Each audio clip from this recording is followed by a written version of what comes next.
Welcome to Screw the Commute, the entrepreneurial podcast dedicated to getting you out of the car and into the money, with your host, lifelong entrepreneur and multimillionaire, Tom Antion. Hey everybody, it's Tom here with episode 803 of Screw the Commute podcast. Today, I'm going to reach back to some of our episodes on when I answer questions that I get through email. So that's what this one will be. There'll be a bunch of new questions here, but that's this segment that we do once in a while on questions. All right, hope you didn't miss episode 802. That was Stephen Kuhn, part of our Vetpreneur series. He's a Bronze Star winner and very honest, high integrity and transparency. He calls it his HIT method. So check that out, episode 802. And hey, don't miss episode 801. That was hiring a podcast booking agency, pros and cons, and alternatives to do it much cheaper. And also I have a whole course on being a great podcast guest at screwthecommute.com/great podcast guest, because there's such big benefits of being on other people's podcasts. All right, let's see. Make sure you download a copy of our automation ebook at screwthecommute.com/automate free. You will thank me for it, because it'll save you hundreds of hours into the future fighting with your computer. And follow me at Digital Multimillionaire on TikTok. All right, let's get to some of these questions. Tom, I'm still getting buried with AI, or artificial intelligence, related emails. What do you think? Well, this falls into the thing I've been teaching for 157 years, all right, is I use dull edge technology. I don't use cutting edge technology. Bleeding edge technology. You know why they call it that? Because as soon as you're on the front line of something like that, it's got the most glitches, the most problems, costs you the most money. Even though a lot of this stuff is free, it could cost you money in that it's inaccurate. I mean, there's been plenty of tests done on just wrong information or made up information that these AI bots are giving you. And also, Larry and I just did I don't know what number it was, just a couple weeks ago, a thing on all the bias that's been uncovered in these things. So it could really hurt you by putting out something factually that is not factual at all, in fact, just made up. So I would just sit back. You can play with ChatGPT a little bit and get ideas for stuff. I'm all for that, getting ideas. But to count on this stuff at this phase in its development, it's still developed by people. God help you. All right, use dull edge technology. Wait till they get all the bugs out and then swoop in and use it. That's what I do.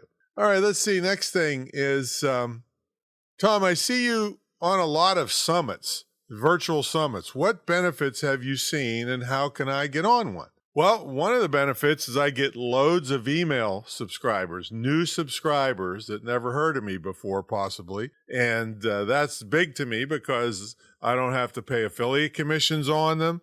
I'm giving the summit my expertise as part of this whole big deal. And then any email addresses that come to me directly from my sessions, I don't have any affiliate commission to pay on them. So that, I've been a massive email marketing promoter. And so, yeah, that's one big benefit, is loads of new email subscribers. And then, of course, sales of products and services. So I show my expertise. Some of the people like what I got to say, or, not everybody even watches my sessions. Then they start buying stuff, so that's kind of the idea. Again, no affiliate commissions due on that. Now, how do you get on one? Well, you can see who promotes these things when you get the emails about them. So you contact the promoters. You're never going to, chances of you getting on one that's already in motion are slim. But for these promoters do them a couple times a year on each topic. So you contact the promoter and you send them your credentials, especially your reach on email and social media, because I got to tell you, even though, the promoters I deal with are, pretty high quality, some promoters will take anybody if they have a big reach. Okay, so if you do, or start working on your reach, so that you are more attractive to these people. And it's much easier to agree to have you on a summit than it is to have you on a live program. Because a live program, the promoters are paying enormous amounts of money for the hotel and any food and beverage that they have and security, and they had to advertise and travel and hotel rooms. There's a lot of expense involved. So they're going to be more picky on who they allow on that stage, but they're less picky on summits. All right. So, because they don't have that kind of expense. All right. So that's how you do it. Okay. Let's see. Tom, I've gotten multiple emails from multiple people saying email marketing is dead. Is that true? Well, first of all, lots of those people are selling social media programs. And secondly, they emailed you to tell you email marketing is dead. Come on, do you see the irony in that? So the bulk of the money made online is still email and will be for a long time. And I will say that having backup channels is a good idea, because many of the younger people aren't even really using email. But for the most part, email is where the big money is. And so, no, it's not dead. It's just hypesters that are selling other things. And like I said, they're emailing you to tell you it's dead. Cracks me up. Okay, next thing. Tom, I'm thinking about taking your course on being a great podcast guest. I just mentioned that at the top. Can you tell me more about it? Yeah. I've done over 800 episodes of this as a host, and I've done over 1,000 interviews and radio, TV, podcasts, over my career. And I've been invited back like crazy. So not only from the host perspective do I see who are the great guests and who are the guests that are just barely passable. So I see that. And then I know by doing the things that I do, I got invited back as many as 13 times. I've been on one of the top shows in the world 3 times where they hardly ever have people back. See, so yeah, it's really important. But anyway, it's 4 sessions. It's all one-on-one with me personally. And I help you with topic selection, titles that grab hosts, and then everything you must do, even from way before you get your interview to what to do after your interview and everything in between. And then you get a feature interview here on Screw the Commute, which you can use to help market yourself for future interviews. We're considered a top 1% show by Listen Notes. So yeah, so it's really powerful, and the value of being on in front of tens of thousands, hundreds of thousands of people with a warm introduction for free could mean enormous amounts of money to you in the future in your business. So check it out at screwthecommute.com/great-podcast-guest. All right, next question. Tom, is Temu legit? All right, now that's Temu. If you don't know what that is, you've probably been getting pummeled with it with advertisements. It's a online discount place where the prices are just dirt cheap.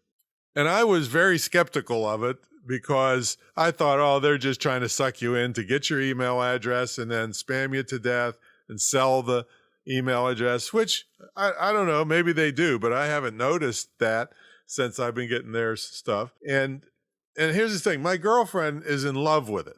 All right. And she's gotten every order she's placed.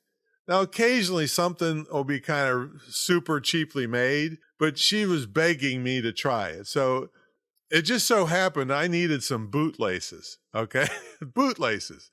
I went to Amazon and they wanted $8.99 for one pair of bootlaces.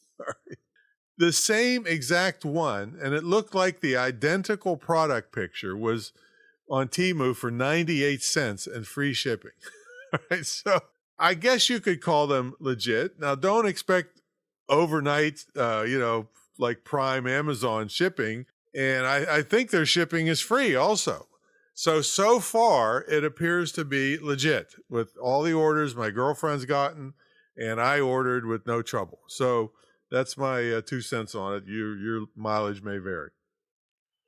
All right, next question. Tom, I'm having internet connection problems, but not all the time. What do you think it could be? Well, one thing, it could be your Wi-Fi is not that great. Your modem could be older technology. You can always, buy yourself a long Cat 6 cable off of Amazon. Now that's something that would be cheaper than Amazon than going to Best Buy or something for it. And then plug in your modem directly into your computer and see if your internet's better. So there's a lot of potential factors. But what I teach my students is to make a log, and I know it's a pain in the neck, but like start on Monday morning and then log and do a speed test. Speed test, you can go to like just speedtest.net, I think, or just type in Google speed test. And there's loads of places that'll let you do a speed test. And then you'll have an upload and a download speed. Just write the numbers down and do it like every hour during the day and keep a log of this throughout the week and especially on Saturday and Sunday. And you will probably start to see a pattern of when your speeds are faster or non-existent. And if you're on cable, when more people that are on it, it can slow down to worse than dial-up. Now, if hardly anybody's on it, it could be like lightning fast. It's not consistent, say. Depends on, it's shared with everybody else in your neighborhood who's getting it, say. So you want to see, hey, every day at 6 o'clock, I go down to so slow I can't even get on hardly. Well, that might mean loads of people in your neighborhood got home from work and jumped on their computers. And then you wouldn't want to do anything important during that time period if you're stuck with that, if that's the only choice in your neighborhood. Now, I have FiOS, which is the fiber optics. It's buried underground. It's always consistent. There's, I don't know, thousands and hundreds of thousands of cables just in my cul-de-sac. I don't know. But I know that it's consistent. Even though they will, all the companies will cheat you on the speed they advertise and what you actually get. But it's really, really consistent. It never goes out. Unless my electricity goes out, then the generator has to kick in and then the modem start working again, stuff like that. But you gotta know what you're talking about. And that's why you gotta do this log. And then if you go to the cable company and complain, you've got some leg to stand on other than saying, hey, my cable's not working once in a while. Well, then they're like, well, that's the breaks, But if you say, look, here's my log for a whole week on the speeds I've been getting, and it's not even close to what I should be getting. And just start, and you're acting like you know what you're doing, say, and that gets more attention from them. But if it's the only game in town, there's like one in Charlottesville. It's the only game in town outside of Charlottesville, and they suck. They lie. They're a bunch of lying son of a bitches, scumbags. They say, oh, we'll be out to check it out. And then they never show up. And, just a bunch of pissant mother effers, That's what happens when you get these people when there's no competition, say. So anyway, do the log and then follow up and start complaining with something that you can really hardcore show them. All right. And then if not, go to your TV station and complain to them, get their investigative reporters on them. And I don't know. So there you go. And of course, I don't know where you live if you're trying to use those dish things, which are weather dependent, so there's all kinds of factors here. But that's the first thing to do is to make the log over the course of a week. And especially, I just said it's weather dependent on some of them. So if it happens to be a thunderstorm, make sure you do it there close to the storm and things like that to see if that affected it. All right, let's see. Another one is, do you still have your Roku channel? Roku, R-O-K-U. Well, I have the public speaking channel, and it was set it and forget it for a long time, getting thousands of views and downloads and things like that. But in January of this year, they're changing their system. And if you don't change to the new system, your channel will get removed, no matter how popular it was. So I went ahead and bought the TV Boss Ignite system. It was $75 off their webinar. And over the next month, I'll be using it to change to the new system. And maybe I'll make some more channels. But yes, I still have the public speaking channel. It's got I don't know how many videos, 75, 100 videos on public speaking where you actually see the stuff in action. Yeah, some of it's old, but I mean, this is my internet stuff is stuff I have to stay up on top. But my public speaking stuff has been selling since the 90s because it's evergreen. For most part, other than, you're probably not using overhead projectors much anymore, but all the techniques I still use to this day, and still, if I had a speaking engagement today, I'd still be using the same techniques I used in the 90s to wow people. So, and I do have a thing coming up here pretty soon. I think the link to it is screwthecommute.com/max, where this Thursday I'm doing my how to maximize the value of any speaking engagement. So make sure you check that out. All right, there's some of the questions. If you, this is, some of hundreds and hundreds I get every week. So if you'd like help with this kind of stuff, check out my mentor program at greatinternetmarketingtraining.com. It's the longest running, most unique, most successful ever in the field of internet and digital marketing. And also you get a scholarship to my school. It's the only licensed dedicated internet and digital marketing school in the country, probably the world. And it's something you can use yourself for extra training or gift to someone. I tell you what, it'd be the best legacy gift you could ever give a young person, since they're getting ripped off totally in these four-year colleges, just being taught how to protest and not learning anything, and then getting saddled with hundreds of thousands of dollars of debt. So you don't want that to happen. So anyway, check out the whole deal at greatinternetmarketingtraining.com. Give me a call, and we can discuss your future and your child's future possibly online. Maybe even your grandchildren. How about that? All right, we'll catch you on the next episode. See you later.